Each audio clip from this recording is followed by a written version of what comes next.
तो आज हम लोग बात करेंगे सस्टेनेबल डेवलपमेंट के बारे में। Sustainable development environmental geography and environmental studies दोनों में ही बहुत इंपॉर्टेंट टॉपिक है और सस्टेनेबल डेवलपमेंट ऐसा शब्द है जिसका यूज जो है आज की तारीख में सबसे ज्यादा किया जाता है। सिर्फ एनवायरमेंट में नहीं, बाकी सभी सब्जेक्ट्स में जब हम डेवलपमेंट की बात करते हैं तो हमेशा सस्टेनेबल टर्म जो है उसके साथ जोड़ते हैं। सस्टेनेबल डेवलपमेंट क्या है ये आपको समझ में आएगा जब मैं आपको एक्सप्लेन करूंगा। उसके बाद आपको ये समझ में आएगा कि क्यों सस्टेनेबल डेवलपमेंट इतना इंपॉर्टेंट है और किस लिए लगभग सभी विषयों में और लगभग सभी जब भी हम डेवलपमेंट की बात करते हैं, चाहे डेवलपमेंट किसी भी फील्ड में हो, चाहे इकोनॉमी का हो, चाहे सोसाइटी का हो, चाहे कल्चर हो, चाहे किसी भी तरह का डेवलपमेंट हो, या अर्बन एरियाज की बात करें, अर्बन डेवलपमेंट की बात करें, या ट्रांसपोर्ट डेवलपमेंट की बात करें, फॉरेस्ट डेवलपमेंट की बात करें, जब किसी की भी हम बात करते हैं, कोई भी विषय पे बात करते हैं, तो हम हमेशा सस्टेनेबल डेवलपमेंट शब्द जो है उसका यूज करते हैं। तो चलिए आज समझते हैं हम लोग कि सस्टेनेबल डेवलपमेंट शब्द क्या है और क्यों ये जो टर्म है ये बहुत ज्यादा इंपॉर्टेंट है और किस लिए से इतना ज्यादा यूज किया जाता है, और क्यों जो ह्यूमन सोसाइटी का, हमारा ह्यूमंस का जो फ्यूचर है वो सस्टेनेबल डेवलपमेंट पे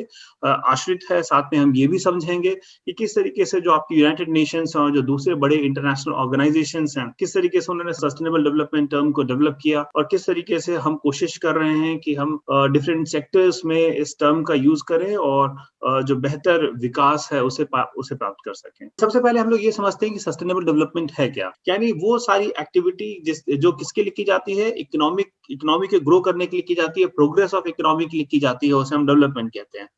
डेवलपमेंट जो है वो सिर्फ हमारी क्वालिटी में ही इंप्रूवमेंट नहीं है, बल्कि क्वांटिटी ऑफ लाइफ में भी क्या है, इंप्रूवमेंट है। यानी जब डेवलपमेंट की बात करेंगे तो qualitative as well as quantitative दोनों है। यानी विकास आपका कैसा है, क्वांटिटेटिव भी है, और विकास आपका कैसा है, क्वालिटेटिव भी है। तो डेवलपमेंट की जब भी हम बात करेंगे, याद रखिएगा ह्यूमन कैपिटल जो है उसमें क्या है, वो सबसे ज्यादा इंपॉर्टेंट है। मानव संसाधन जो है वो बहुत ज्यादा क्या है, इंपॉर्टेंट है, क्योंकि उसी संसाधन का इस्तेमाल करके हम बाकी सारी जो विकास है उसे क्या करते हैं, कर पाते हैं। तो ये था आपका डेवलपमेंट। अब हम समझते हैं सस्टेनेबल डेवलपमेंट क्या होता है। सस्टेनेबल डेवलपमेंट के बारे में बात करें उससे पहले मैं आपको बता दूं, सस्टेनेबल डेवलपमेंट का जो शब्द का सबसे पहले इस्तेमाल किया गया था वो ब्रंटलैंड रिपोर्ट में किया गया था। बट ब्रंटलैंड रिपोर्ट जो है वो यूनाइटेड नेशंस का एक फ्रेमवर्क था जिसमें इस रिपोर्ट को तैयार किया गया था। नॉर्वे की प्राइम मिनिस्टर थी, जो कई टर्म नॉर्वे की प्राइम मिनिस्टर रही, जिनका नाम था ग्रो हैरल्मन ब्रंटलैंड। तो ग्रो ब्रंटलैंड ने ये जो सस्टेनेबल डेवलपमेंट टर्म है इस पे काम किया, और साथ में एक्चुअली एक कमिटी थी जो बनाई गई थी यूएन की तरफ से, जिसे आगे चल के ब्रंटलैंड रिपोर्ट भी कहा गया। उस कमिटी को जो हेड किया, तो इसीलिए इस रिपोर्ट को आगे चल के हमने ब्रंटलैंड रिपोर्ट कहा। इस ब्रंटलैंड रिपोर्ट ने जो डिफाइन किया सस्टेनेबल डेवलपमेंट को, तो उन्होंने कहा development that meets the need of present without compromising the ability of future generations to meet their own needs. यानी सस्टेनेबल डेवलपमेंट क्या है, development that meets the need of present without compromising the ability of the future generation to meet their own needs. यानी ऐसा विकास जो आज की जरूरतों को पूरा करे, हमारी जो प्रेजेंट नीड्स हैं उनको पूरा करे, साथ ही में वो जो फ्यूचर जनरेशंस की नीड है उनको भी कॉम्प्रोमाइज ना करे, उनसे भी समझौता ना करे। यानी वो सारा डेवलपमेंट वो है जो आज की जरूरतों को पूरा करे और भविष्य की जो हमारी जनरेशंस हैं उनके लिए भी क्या हो, अवेलेबल हो। ऐसे विकास को हम क्या कहते हैं, सस्टेनेबल डेवलपमेंट कहते हैं। यानी अगर आपको समझना हो तो आप ऐसे समझ सकते हैं कि वो जो सारे संसाधन जिनका हम आज इस्तेमाल कर रहे हैं, हम इस तरीके से विकास करें कि वो संसाधन हमारी आज की जरूरतों को भी पूरा करें और साथ ही में जो फ्यूचर नीड्स हैं, फ्यूचर जनरेशन की नीड्स हैं, उनको भी फुलफिल करें। ऐसे ही डेवलपमेंट को हम क्या कहते हैं, सस्टेनेबल डेवलपमेंट कहते हैं। सस्टेनेबल डेवलपमेंट में काफी विकास हुआ और काफी ज्यादा आगे चल के इसमें काम हुआ, लेकिन मोटे तौर पे जो इसका एसेंस था वो यही था कि आज की जो हमारी जरूरतें हैं वो पूरी होनी चाहिए और जो हमारी फ्यूचर नीड्स हैं उनके लिए भी क्या होना चाहिए, अवेलेबल रिसोर्सेज अवेलेबल होना चाहिए। इसका सामान्य मतलब ये हुआ कि जैसे हम मान लेते हैं कि आपका कोल जो कि क्या है, एक रिसोर्स है, या आपका नेचुरल गैस जो कि क्या है, एक रिसोर्स है, या आपका पेट्रोलियम जो रिसोर्स है, हम उसको इस तरीके से समझदारी से यूज करें कि ये रिसोर्सेज आज की हमारी जरूरतों को भी पूरा करें और साथ में फ्यूचर जनरेशंस के लिए भी क्या रहे, अवेलेबल रहे। तो ऐसे ही विकास को हम क्या कहेंगे, सस्टेनेबल डेवलपमेंट कहेंगे। अब ये सिर्फ कोल और पेट्रोलियम तक ही लिमिटेड नहीं है, ये फिश रिसोर्सेज की बात है, ये एग्रीकल्चर रिसोर्सेज की बात भी है, ये हमें जो फॉरेस्ट से रिसोर्सेज मिलते हैं उनकी भी बात है, जो नेचर हमें जितने भी तरह के रिसोर्सेज प्रोवाइड कर रहा है, ये सब की बात है। यानी जितने भी रिसोर्सेज हैं उनको हम इस तरीके से इस्तेमाल करें कि वो हमारी आज की भी जरूरतों को पूरा करे और साथ में जो फ्यूचर जनरेशंस की जो जरूरतें हैं उसके लिए भी क्या रहे, अवेलेबल रहे। ऐसे ही डेवलपमेंट को हम क्या कहेंगे, सस्टेनेबल डेवलपमेंट कहेंगे। तो क्या कहा ब्रंटलैंड रिपोर्ट ने 1987 में कि डेवलपमेंट ऐसा विकास जो आज की जरूरतों को पूरा करे और साथ ही में भविष्य की जरूरतों को भी फुलफिल करे, ऐसे ही विकास को हम क्या कहते हैं, सस्टेनेबल डेवलपमेंट या सतत विकास कहते हैं। सतत विकास की आप जब हम बात करते हैं तो 1987 के बाद सस्टेनेबल डेवलपमेंट में बहुत ज्यादा चेंजेस आए और बहुत ज्यादा जो डिफरेंट कंपोनेंट्स हैं वो उसमें जुड़े और बहुत ज्यादा सस्टेनेबल डेवलपमेंट पे काम हुआ। आजकल लगभग दुनिया की सभी जो सरकारें हैं वो सस्टेनेबल डेवलपमेंट पे काम कर रही हैं। यूनाइटेड नेशंस ने एक अलग फ्रेमवर्क बनाया 2015 में, जिसे हम सस्टेनेबल डेवलपमेंट गोल्स कहते हैं, एसडीजीज कहते हैं, जिसकी शुरुआत कहां से हुई, इसी 1987 की रिपोर्ट से हुई। तो हम बात करेंगे किस तरीके से सस्टेनेबल डेवलपमेंट गोल ये इंश्योर करता है कि जो ओवरऑल इकोनॉमी है, जो ओवरऑल ह्यूमन सिविलाइजेशन है, उसका विकास हो और विकास कैसा हो, सस्टेनेबिलिटी के साथ हो। अब जब सस्टेनेबिलिटी की आप बात करेंगे तो याद रखिएगा 3 कंपोनेंट सस्टेनेबल डेवलपमेंट के सबसे ज्यादा इंपॉर्टेंट है, जिन्हें आपको याद रखना है। पहला जो इसका कंपोनेंट है, जैसा कि 87 की रिपोर्ट में भी था, कि वो ऐसा डेवलपमेंट होना चाहिए जो क्या करे, फुलफिल नीड्स ऑफ टुडे, यानी आज की जरूरतों को क्या करे, पूरा करे।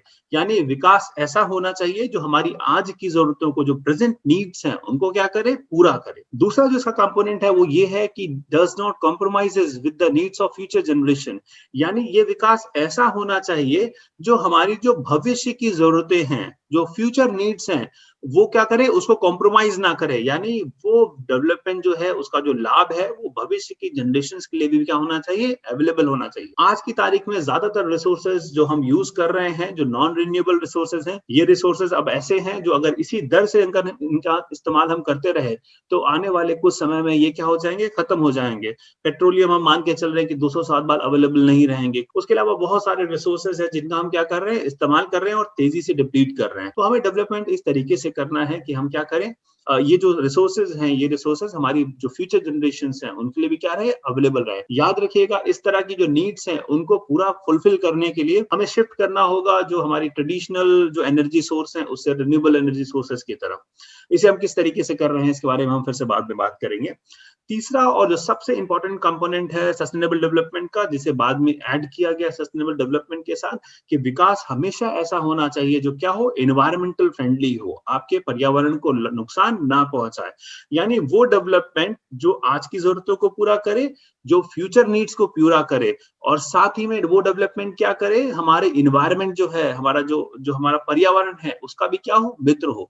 तो ऐसा विकास जो हमारे पर्यावरण को नुकसान नहीं पहुंचाता है, वही क्या है, सस्टेनेबल डेवलपमेंट है। तो अगर हम रिसोर्सेज की बात करें तो हम ऐसे रिसोर्सेज, जो हमारे रिसोर्सेज है, उसका इस तरीके से इस्तेमाल करें कि वो आज के लिए भी अवेलेबल रहे, फ्यूचर जनरेशन के लिए भी अवेलेबल रहे, और उनका जो एक्सट्रैक्शन का पोस्ट प्रोसेस है, अगर वो एनवायरमेंटल फ्रेंडली है, पर्यावरण का अगर वो मित्र है, तो उस विकास को हम क्या कहेंगे, सस्टेनेबल डेवलपमेंट कहेंगे।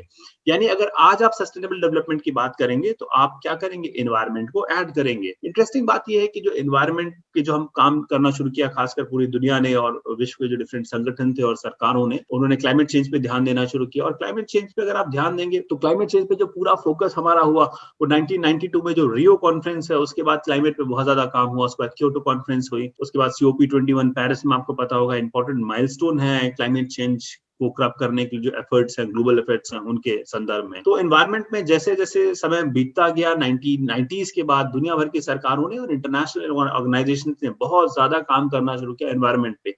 आज की तारीख में हम जब बात करते हैं तो हम एनवायरनमेंट को सबसे इंपॉर्टेंट कंपोनेंट मानते हैं। इसीलिए सस्टेनेबल डेवलपमेंट अब क्या है, अब सस्टेनेबल डेवलपमेंट है ऐसा विकास जो हमारी आज की जरूरतों को पूरा करे, भविष्य की जरूरतों को भी पूरा करे, और साथ में वो पर्यावरण का क्या हो, मित्र हो, एनवायरमेंटल फ्रेंडली हो। ऐसा विकास क्या है, सस्टेनेबल डेवलपमेंट। सस्टेनेबल डेवलपमेंट की बात करें तो मैंने जैसा कि आपको बताया था, ब्रंटलैंड रिपोर्ट में सबसे पहले सस्टेनेबल डेवलपमेंट की बात की गई थी 1987 में। इस रिपोर्ट का टाइटल क्या था, आवर कॉमन फ्यूचर, जिसे 1987 में पब्लिश किया गया, जिसे बाद में चल के ब्रंटलैंड रिपोर्ट भी कहा गया। ये जो रिपोर्ट थी वो world commission on environment and development जो है, उसके तहत, यानी world commission on environment and development के तहत ब्रंटलैंड रिपोर्ट जो है उसे पब्लिश किया गया था, जिसका टाइटल क्या था, आवर कॉमन फ्यूचर था। इस रिपोर्ट को आगे चल के यूनाइटेड नेशन जनरल असेंबली ने 1992 में इसे अडॉप्ट कर लिया। तो जैसे ही उन्होंने 1992 में इसे अडॉप्ट किया, ये जो सस्टेनेबल डेवलपमेंट का जो कंपोनेंट है, ये इसका जो पॉलिटिकल एसेंस है वो बदल गया, और ये ग्लोबल जो सरकारें हैं, जो इंटरनेशनल ऑर्गेनाइजेशंस हैं, उनके लिए भी क्या हो गया, बहुत ज्यादा इंपॉर्टेंट। जब इन्होंने 1992 में सस्टेनेबल डेवलपमेंट को यूनाइटेड नेशन जनरल असेंबली में अडॉप्ट किया, तो उन्होंने साथ में कुछ प्रिंसिपल्स बनाए, सिद्धांत बनाए, किसके? सस्टेनेबल डेवलपमेंट के, जिसके बारे में हम लोग आगे बात करेंगे। और ये जो काम हुआ था ये 1992 में United nation conference on environment and development पे हुआ। याद रखिएगा ये बहुत इंपॉर्टेंट कॉन्फ्रेंस है 20वीं सेंचुरी में भी और एनवायरनमेंट के केस में भी। 1992 में जो कॉन्फ्रेंस है जिसे हम क्या कह रहे हैं, United Nations conference on environment and development, इसे रियो कॉन्फ्रेंस के नाम से भी जाना जाता है, या इसे रियो समिट भी कहते हैं, या इसी को अर्थ समिट भी कहते हैं। अर्थ समिट आप लोगों ने अक्सर सुना होगा। तो अर्थ समिट जो है वही क्या है, आपकी United nation conference on environment and development है, जो कहाँ हुई थी, जो रियो डी जेनेरियो ब्राजील में हुई थी 1992 में, जिसे रियो समिट या अर्थ समिट के भी नाम से जानते हैं। इसके कुछ गाइडिंग प्रिंसिपल्स हैं। ये गाइडिंग प्रिंसिपल्स क्या है सस्टेनेबल डेवलपमेंट के? पहला प्रिंसिपल है कि living with in environmental limits. हमें क्या करना है, हमेशा अपने एनवायरमेंट के लिमिट्स में रहना है, यानी एनवायरमेंट जितना आपको अलाउ करे रिसोर्स एक्सट्रैक्शन, केवल उतना ही रिसोर्स एक्सट्रैक्शन आप कीजिए, उससे ज्यादा रिसोर्स एक्सट्रैक्शन ना करिए। या हम जो भी डेवलपमेंट कर रहे हैं उससे जो भी पॉल्यूशन हो रहा है या जो भी साइड इफेक्ट हो रहा है वो सिर्फ उतना होना चाहिए जिसे एनवायरमेंट क्या कर सके, मैनेज करे। उसे लिमिट से बाहर हमें पॉल्यूशन या कोई भी दूसरी एक्टिविटी को नहीं करना। साथ ही में जो दूसरा प्रिंसिपल है वो ये है कि हम क्या करेंगे, इंश्योर करेंगे strong, healthy and just society. हमारी जो सोसाइटी है, हमारा समाज है, वो कैसा होना चाहिए, मजबूत होना चाहिए, हेल्दी होना चाहिए और जस्ट होना चाहिए। देखिए आपको लगेगा कि शायद ये थोड़ा सा डिफरेंट है, ये बिल्कुल डिफरेंट नहीं है। जब तक सोसाइटी स्ट्रांग नहीं होती है तब तक आप sustainable development, environment, climate change की बात नहीं कर सकते हैं, क्योंकि जो हमारी प्राइमरी नीड्स हैं वो सोसाइटी की जो वो उससे जुड़ी हुई हैं। और जब हम उन प्राइमरी नीड्स को फुलफिल कर लेते हैं तब हम एक हेल्दी एनवायरनमेंट और बाकी सारी चीजों को बात करते हैं। तो जरूरी है अगर कम्युनिटी स्ट्रांग, हेल्दी और जस्ट होगी तभी वो सस्टेनेबल डेवलपमेंट के जो प्रिंसिपल्स हैं उनको बेहतर तरीके से अडॉप्ट कर पाएगी। साथ ही में हमें क्या करना है, अचीव करना है स्टेबल इकोनॉमी। हमारी अर्थव्यवस्था कैसी होनी चाहिए, स्थिर अर्थव्यवस्था होनी चाहिए। हमारी जब अर्थव्यवस्था स्थिर होगी तब हम एनवायरनमेंट के लिए बेहतर काम कर पाएंगे। साथ ही में हमें क्या करना है, गुड गवर्नेंस को प्रमोट करना है। आपने हाल ही में देखा होगा दुनिया भर की सरकारें जो है वो गुड गवर्नेंस की बात कर रही हैं। तो साथ में हमें क्या करना है, गुड गवर्नेंस को भी क्या प्रमोट करना है। गुड गवर्नेंस जो है मैं आपको चल के एग्जांपल बताऊंगा किस तरीके से गुड गवर्नेंस जो है वो सस्टेनेबल डेवलपमेंट को इंश्योर करती है। साथ में हमें क्या करना है, साउंड साइंस रिस्पॉन्सिबिलिटी को यूज करना है। ये फिफ्थ प्रिंसिपल है कि हमें क्या करना है, sound science responsibility. Sound science responsibility का मतलब ये है कि वो लोग जो एनवायरनमेंट पे काम कर रहे हैं, वो लोग जो एनवायरनमेंट को बेहतर समझते हैं, वो साइंस को इस तरीके से डेवलप करें कि उनके प्रिंसिपल्स को हम बेहतर तरीके से यूज कर पाए एनवायरमेंटल मैनेजमेंट में। आगे चल के जब हम फिशरीज की और टिम्बर इंडस्ट्रीज की बात करेंगे तो हम आपको बताएंगे किस तरीके से बेहतर साइंस जो रिस्पॉन्सिबिलिटी है उसका क्या मतलब होता है और कैसे हमने इन कंपोनेंट्स का इस्तेमाल करके एक बेहतर एनवायरनमेंट जो है उसे हम पैदा कर सकते हैं, उसे बना सकते हैं। इसके कुछ प्रायोरिटी एरियाज हैं सस्टेनेबल डेवलपमेंट के। जो पहला प्रायोरिटी एरिया है इसे हम कहते हैं क्लाइमेट चेंज एंड एनर्जी। ठीक है, क्लाइमेट चेंज के बारे में आपसे बहुत दुनिया भर में बात हुई है और आखिरी लेक्चर्स में हमने क्लाइमेट चेंज के बारे में बात की थी और मैंने बताया था क्लाइमेट चेंज क्या है और क्या जो एडवर्स इम्पैक्ट हैं वो क्लाइमेट चेंज की वजह से पड़ रहे हैं। दूसरा जो प्रायोरिटी एरिया है वो सस्टेनेबल कंजप्शन एंड प्रोडक्शन, यानी आपका जो उत्पादन है, जो प्रोडक्शन है और जो आपका उपभोग है वो दोनों कैसा होना चाहिए, सस्टेनेबल होना चाहिए। तीसरा जो प्रायोरिटी एरिया है उसे हम कहते हैं natural resource protection and environmental enhancement.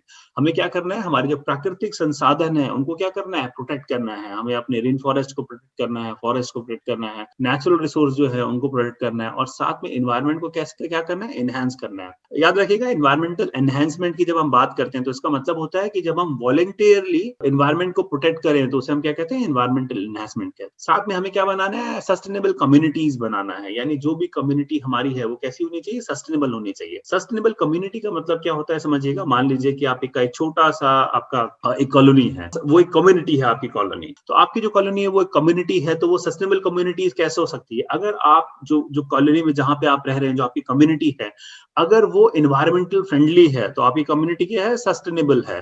आपकी कम्युनिटी में बहुत सारी ट्री प्लांटेशन है, आपकी जो वेस्ट मटेरियल है आप उसे बेहतर तरीके से रिसाइकिल करते हैं, आपकी कम्युनिटी जो है वो सनलाइट से एनर्जी को पैदा करे और उसको इस्तेमाल करे।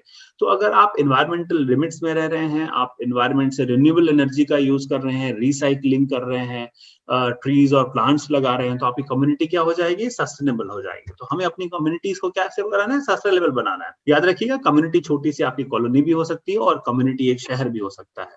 तो जो भी हमारी कम्युनिटीज हैं उसे हमें क्या करना है, सस्टेनेबल बनाना है। ये चौथा प्रायोरिटी एरिया है सस्टेनेबल डेवलपमेंट का। अब हम लोग बात करते हैं पैरामीटर्स के सस्टेनेबल डेवलपमेंट के। कई पैरामीटर्स हैं, 5 पैरामीटर्स हैं, एक एक करके डिस्कस करते हैं। जब इकोनॉमिक सस्टेनेबल डेवलपमेंट की बात करते हैं तो मतलब क्या होता है कि हमें अपना क्या करना है, सस्टेनेबल पॉपुलेशन को मेंटेन करना है। यानी पॉपुलेशन कैसी होनी चाहिए, सस्टेनेबल। ना ही हमारी ओवर पॉपुलेशन होनी चाहिए, ना ही अंडर पॉपुलेशन होनी चाहिए, ऑप्टिमम पॉपुलेशन के आसपास होनी चाहिए। यानी जो हमारे जो रिसोर्सेज हैं, जो हमारा एनवायरनमेंट है, जितनी पॉपुलेशन को ग्रो करने को अलाउ करता है, लगभग हमें उतनी पॉपुलेशन को रखना है। साथ में maintaining productivity and profitability of environment and natural resources.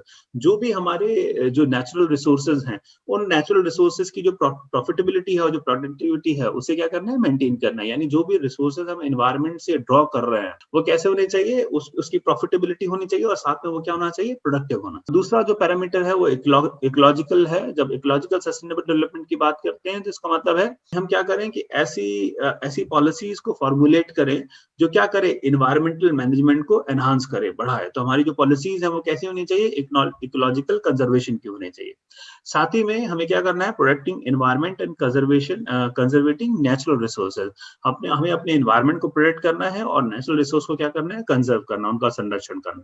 जब हम टेक्नोलॉजी का सस्टेनेबल डेवलपमेंट की बात करते हैं तो promoting proper management of waste residual. यानी हमारी टेक्नोलॉजीज को हमें बेहतर करना है और इस तरीके से करना है कि हम क्या कर सकें कि जो आपके जो भी वेस्ट है, वेस्ट उसको आप क्या कर सकते हैं, रिसाइकिल करें या वेस्ट मैनेजमेंट करें। तो वेस्ट मैनेजमेंट प्रैक्टिसेस को आपको क्या करना है, बेहतर करना है। तीसरा आपका जो इसका जो दूसरा कंपोनेंट है, अडॉप्टिंग एनवायरमेंटल फ्रेंडली टेक्नोलॉजीज। यानी आपकी जो तकनीक होनी चाहिए, टेक्नोलॉजीज होनी चाहिए, वो कैसे होनी चाहिए, एनवायरमेंटल फ्रेंडली होनी चाहिए। आपने देखा होगा दुनिया भर में जो डिफरेंट कंपनी है आजकल वो बहुत ज्यादा काम कर रही हैं कि आपके जो अप्लायंसेज हैं वो इको फ्रेंडली हो। तो अप्लायंसेज इको फ्रेंडली कैसे होंगे, अप्लायंसेज इको फ्रेंडली ऐसे होंगे कि अगर वो कम एनर्जी को कंज्यूम करें, उनकी जो प्रोडक्टिविटी है वो ज्यादा हो, और साथ ही में अगर उनसे कोई पॉल्यूशन हो रहा है तो या तो वो ना हो या तो उस पॉल्यूशन को हम क्या करें, मिनिमम करें।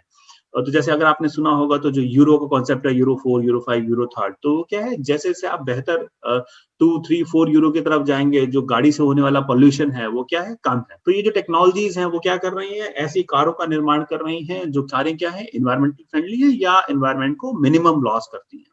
तो हमें इस तरह की टेक्नोलॉजी का इस्तेमाल करना है जो कैसी हो, जो एनवायरमेंटल फ्रेंडली हो या जिनसे होने वाले एनवायरमेंट का जो लॉस हो वो लॉस कैसा है, मिनिमम हो। अगला आपका पॉलिटिकल है। पॉलिटिकल सस्टेनेबल डेवलपमेंट का मतलब है कि एम्पावरिंग द पीपल।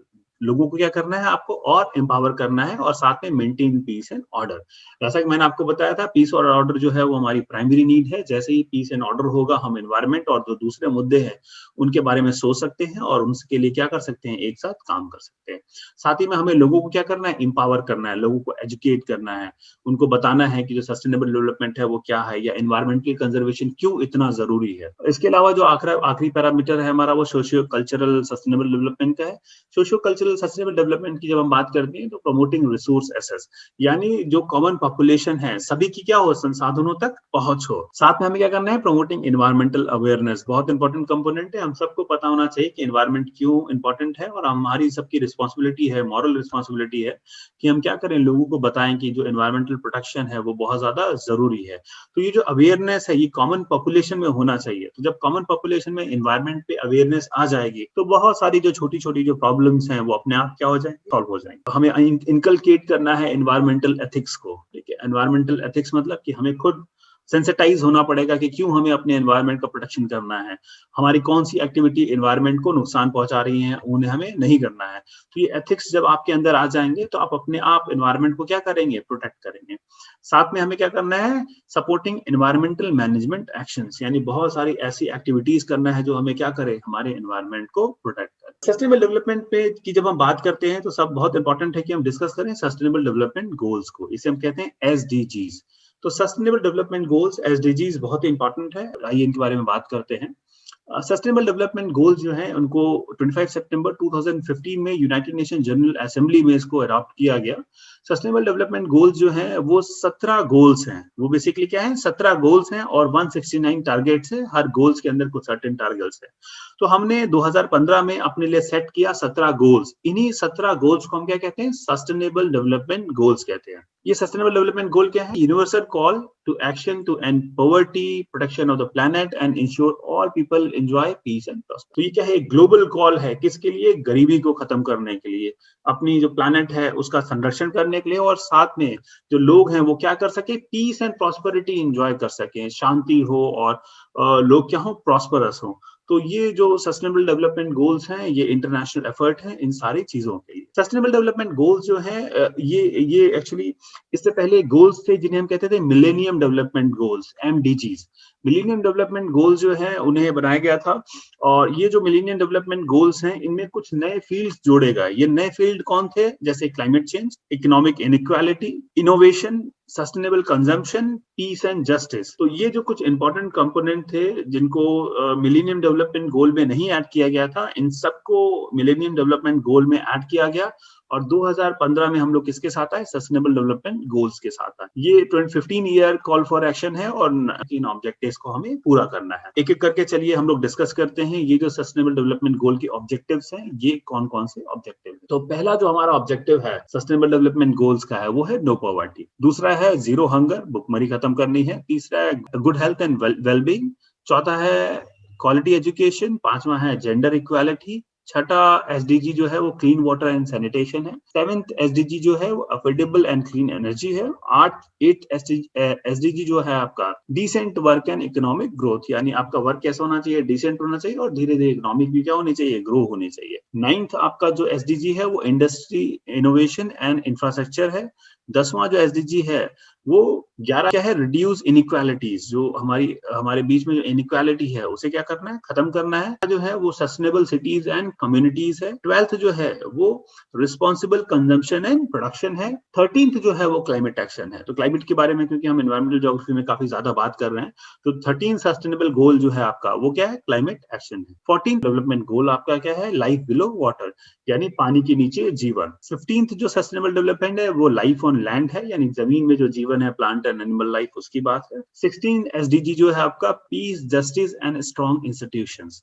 और 17th जो आपका एसडीजी है वो पार्टनरशिप फॉर द गोल्स, यानी बचे हुए जो 16 गोल्स हैं उनको हमें कैसे फुलफिल करना है, पार्टनरशिप करके करना है, यानी लोगों को एक साथ जोड़ना है, गवर्नमेंट्स को एक साथ जोड़ना है, डिफरेंट एनजीओस को एक साथ जोड़ना है, और जोड़ के हमें क्या करना है, सबके साथ मिलके इन सारे जो ऑब्जेक्टिव्स हैं उनको फुलफिल करना है। सस्टेनेबल जब हम गोल्स की बात करते हैं तो कुछ एग्जांपल्स की बात कर लेते हैं। ये बहुत इंपॉर्टेंट एग्जांपल्स हैं, ये आपको हेल्प करेंगे समझने में कि सस्टेनेबल जो डेवलपमेंट है वो क्या है। सस्टेनेबल डेवलपमेंट का जो सबसे अच्छा एग्जांपल जो मुझे लगता है वो है फिशरीज इंडस्ट्रीज का। फिशरीज इंडस्ट्रीज में हो ये रहा था कि पहले जो फिशरीज थी वो बहुत ज्यादा मॉनिटर नहीं थी। लोग अपनी नाव लेके जाते थे और समुद्र में मछलियां पकड़ते थे। कुछ स्पीशीज का तो बहुत ज्यादा ओवर एक्सप्लॉयटेशन हुआ, और इतना ओवर एक्सप्लॉयटेशन हुआ कि वो एक्सटेंशन पे आ गए। जैसे एक जमाने में जो वेल्स हैं उनकी डिमांड बहुत ज्यादा थी। किस लिए, वेल में ऑयल निकलता था, उस ऑयल को हम लोग जब इलेक्ट्रिसिटी नहीं थी तो उससे पहले यूज करते थे। तो वेलिंग इंडस्ट्रीज दुनिया की बड़ी इंडस्ट्रीज में से एक होती थी, और उस इंडस्ट्रीज ने ऑलमोस्ट जो वेल्स हैं उनको क्या कर दिया, खत्म कर दिया। उसके बाद भी जो वेल की जो डिमांड थी वो अभी भी बहुत सारे दुनिया के देशों में बहुत ज्यादा है, और कई देश जो हैं वो वेल्स की जो फिशिंग हंटिंग है वो करते थे। हालांकि बाद में यूएन की तरफ से इस पे इंटरनेशनल सैंक्शन लगा दिया गया, लेकिन अभी भी जो कुछ देश है वो माना जाता है कि वो जो वेल इंडस्ट्री है उसमें काम कर रहे हैं, और जो वेल हंटिंग है वो लोग कर रहे हैं। सस्टेनेबल प्रैक्टिसेस जो हैं वो किस तरीके से, अच्छा उदाहरण है इसे आप समझिएगा। तो हुआ क्या कि जैसे हम बता रहे थे कि जो फिशरीज हैं वो इसका अच्छा एग्जाम्पल है। तो होता क्या था पहले कि शिप्स थी, ये जाती थी और बड़ी मात्रा में फिशिंग एक्टिविटीज करती थी। अब हुआ क्या कि फिशेस देखते देखते क्या होने लगी, समुद्र से उनकी जो संख्या है, क्वांटिटी है, वो क्या होने लगी, कम होने। जब क्वांटिटी कम होने लगी तो बाद में सस्टेनेबल डेवलपमेंट के जो कंपोनेंट्स हैं उसको इसमें इंट्रोड्यूस किया। इसके बहुत सारे वो थे पैरामीटर्स, जैसे मैं आपको समझाता हूँ कि होता क्या था कि जो आपकी जो फिशेस हैं उनका एक ब्रीडिंग पीरियड होता है, जिसमें वो क्या करती हैं, ब्रीड करती हैं, अपने ऑफरिंग्स बनाती है। तो वो जो ब्रीडिंग पीरियड है वो बहुत इंपॉर्टेंट है। पहले कोई कंट्रोल नहीं था, तो सभी पीरियड सारे टाइम पे क्या होती थी, फिशिंग होती थी। लेकिन अब क्या हुआ कि जो खास फिशेज हैं उनका जो ब्रीडिंग पीरियड है उसमें आप फिशिंग एक्टिविटी नहीं कर सकते। साथ ही में वैज्ञानिकों ने ये भी डिसाइड किया कि कौन सी ऐसी स्पीशीज हैं जो खतरे में हैं, तो उनकी जो शिकार है उनको बिल्कुल पूरे तरीके से क्या कर दिया गया, रोक दिया गया। वो स्पीशीज जो खतरे में नहीं थी उनके लिए फिर ये डिसाइड किया गया, फिर मैंने आपसे बताया था ना कि हमने क्या किया, साउंड साइंस रिस्पॉन्सिबिलिटी। देखिए साउंड साइंस रिस्पॉन्सिबिलिटी किस तरीके से रोल प्ले कर रही है। दुनिया भर के जो वैज्ञानिक हैं वो बैठे, उन्होंने ये डिसाइड किया कि अगर मान लीजिए किसी एरिया में कुछ फिशेज उनकी खास क्वांटिटी है, फॉर एग्जांपल मान लेते हैं कि वो 100 यूनिट है उनकी, उस 100 यूनिट में से हमको बैठ के ये डिसाइड करना है कि कितनी यूनिट्स को अगर हम ले लें तो वो अगले साल अपने आप को ग्रो करके 100 यूनिट्स के बराबर हो जाएंगे। तो अगर उन्होंने डिसाइड किया फॉर एग्जांपल कि 30 यूनिट्स को अगर आप ले लें तो वो अगले ब्रीडिंग सीजन में ब्रीड करके अपनी पॉपुलेशन को दोबारा क्या है 100 यूनिट ले आएंगे। तो अगर हमने डिसाइड किया कि वो 30 यूनिट है, तो उन्होंने क्या किया, हर एक फिशिंग इंडस्ट्री में कोटा निर्धारित कर दिया कि इस फिश जो है उसकी इतनी ही क्वांटिटी पकड़ी जा सकती है। और जैसे ही वो क्वांटिटी पकड़ी गई, वो जो फिशिंग सीजन है उसे क्या कर दिया जाता है, रोक दिया जाता है। तो पहली बात, फिशेस का एक सीजन होगा, एक खास सीजन में ही खास तरह की जो फिशेस है उनको पकड़ा जाएगा। दूसरा, एक खास क्वांटिटी तक उनको पकड़ा जाएगा, जब वो क्वांटिटी खत्म हो जाएगी, मतलब क्वांटिटी यूटिलाइज हो जाएगी, तो उसको क्या कर दिया जाएगा, उसमें रोक लगा दिया जाएगा। इससे हुआ क्या, जब इन प्रैक्टिसेस को अडॉप्ट किया गया तो इससे हुआ कि हमें जो फिश रिसोर्सेज हैं उनकी अवेलेबिलिटी हुई, वो मिले भी। और क्योंकि इसको हमने मॉनिटर किया तो देखा गया कि अब वो जो फिशेस तेजी से कम हो रही थी, उनकी पॉपुलेशन फिर से ग्रो करने लगी है। और इससे इवेंचुअली फायदा कंज्यूमर्स को तो हुआ ही है, जो फिश इंडस्ट्रीज पे डिपेंडेंट है, सी फूड्स पे डिपेंडेंट है, लेकिन इससे बहुत ज्यादा फायदा हुआ फिशिंग इंडस्ट्री का खुद भी। क्यों? क्योंकि हर साल जो वो रिसोर्स है वो रिप्लेनिश होकर अगले साल अपनी ओरिजिनल स्टेज में पहुंच जा रहे हैं। तो आप साल दर साल आने वाले लंबे समय तक इन रिसोर्सेज को प्राप्त कर सकेंगे।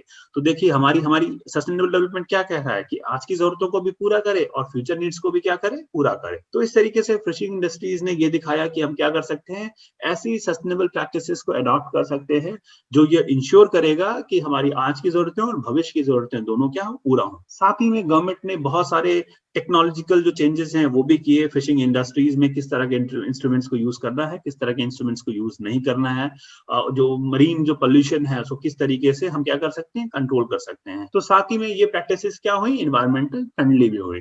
तो आपकी जो फिशिंग इंडस्ट्री है वो सस्टेनेबल डेवलपमेंट का बेहतरीन एग्जांपल है। दूसरा जो एक अच्छा एग्जांपल है सस्टेनेबल डेवलपमेंट का, वो है आपका टिम्बर इंडस्ट्रीज। टिम्बर इंडस्ट्रीज में आपने देखा होगा कि लास्ट सेंचुरी में हमारे जो दुनिया भर में जो फॉरेस्ट कवर है वो क्या हुए, तेजी से कम हुए।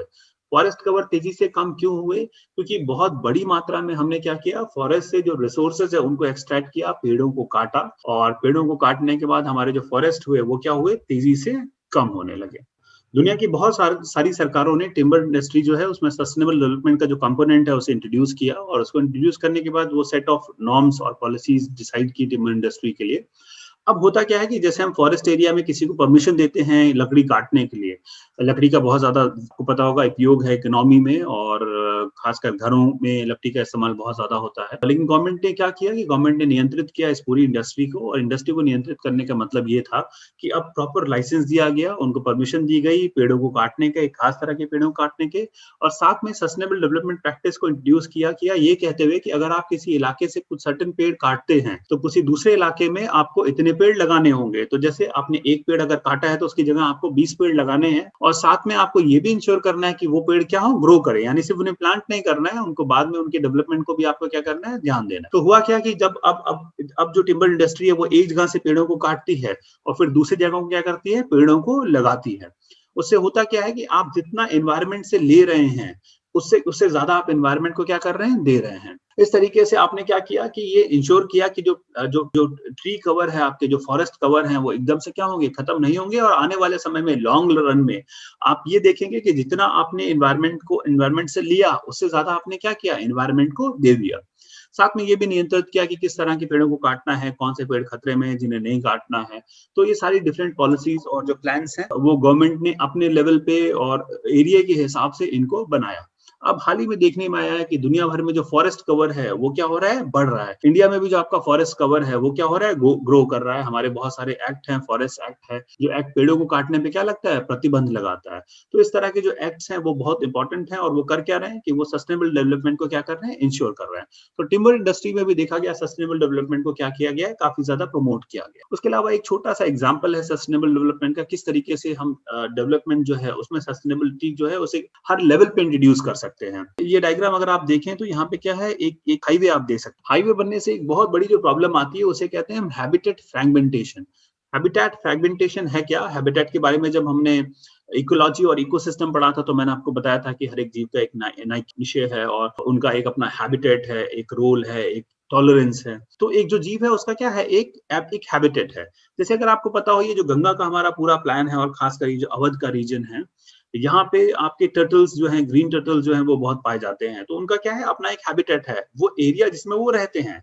हैबिटेट होता कितना है कि जैसे मान लीजिए गर्मियों के मौसम में आप एक खास जगह हैं, फिर जब मौसम चेंज होता है तो वो जो टर्टल हैं, वो माइग्रेट करके किसी दूसरी जगह जाते हैं जहाँ उनको पता है कि फूड रिसोर्सेज अवेलेबल हैं। फिर जब उनका ब्रीडिंग सीजन होता है तो वो एक तीसरी जगह जाते हैं जहाँ वो एग ले करते हैं। तो इस तरीके से वो पूरा इलाका जहाँ पे वो विचरते हैं, जहाँ पे वो रहते हैं, वो सारा क्या हुआ, उनका हैबिटेट हुआ। ये हैबिटेट कई बार हर जीवों के लिए अलग-अलग होता है, लेकिन बहुत बड़ा होता है जीवों का। तो हो सकता है कि एक जो कछुआ है उसका कई 100 स्क्वायर किलोमीटर या कई स्क्वायर किलोमीटर का जो एरिया है वो क्या हो, उसका हैबिटेट हो। अब होता क्या है कि जैसे एक ये इलाका था, एरिया था, यहाँ पे आपने क्या किया, एक सड़क बना दी।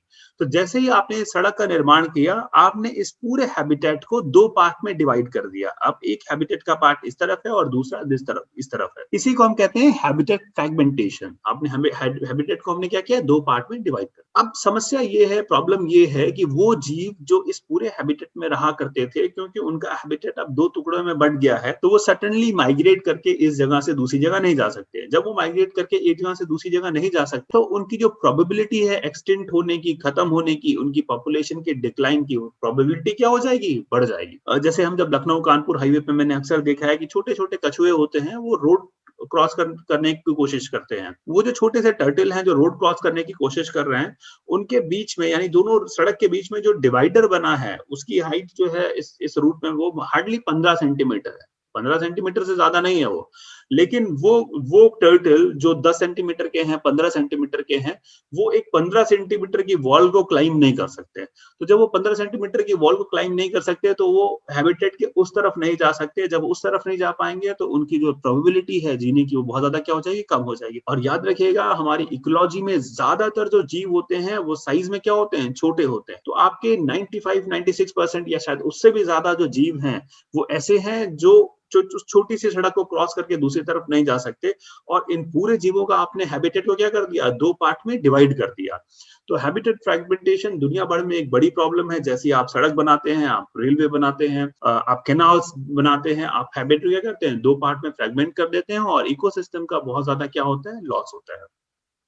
इसका एक बहुत ही अच्छा जो तरीका है वो ये है कि आप क्या करते हैं, इस तरीके से आप एक क्या करते हैं, ग्रीन कॉरिडोर बनाते हैं। देखिए इसमें किया क्या गया है कि इस सड़क के ऊपर उन्होंने एक ब्रिज बना दिया है। ये ब्रिज बिल्कुल क्या है, नेचुरल है, मिट्टी लगी हुई है और ग्रासेस लगी हुई हैं। अब क्या होता है, जो भी जीव इस इलाके का है वो आसानी से इसके ऊपर ऊपर क्या कर सकता है, क्रॉस करके दूसरी तरफ जा सकता है। हालांकि ये बिल्कुल साउंड प्रूफ नहीं है और सारे जीव जो है वो शायद इसका इस्तेमाल ना करें, लेकिन फिर भी क्या है, ये एक बेहतर प्रयास है और इस तरीके से हम ये इंश्योर कर सकते हैं कि जो हैबिटेट है उनको हम क्या करते हैं, आपस में जोड़ दें। तो इस तरीके के जो ग्रीन कॉरिडोर्स हैं वो बहुत ही इंपॉर्टेंट है। तो देखिए डेवलपमेंट है, सड़क बनाना क्या है, हमारी जरूरत है, हमें सड़कों को बनाना है। लेकिन ये जो डेवलपमेंट है, इस डेवलपमेंट के साथ हम क्या कर सकते हैं, सस्टेनेबिलिटी को क्या कर सकते हैं, ऐड कर सकते हैं। तो इस ग्रीन कॉरिडोर ने इस पूरे प्रोजेक्ट को क्या बना दिया, सस्टेनेबल बना दिया। तो एक बहुत ही छोटा सा एग्जांपल है कि किस तरीके से हम जो है वो डेवलपमेंट में सस्टेनेबिलिटी को क्या कर सकते हैं, ऐड कर सकते हैं। आज की तारीख में हमारे जो घर बन रहे हैं वो ग्रीन होम्स बन रहे हैं, बहुत सारा वेजिटेशन है उस पे।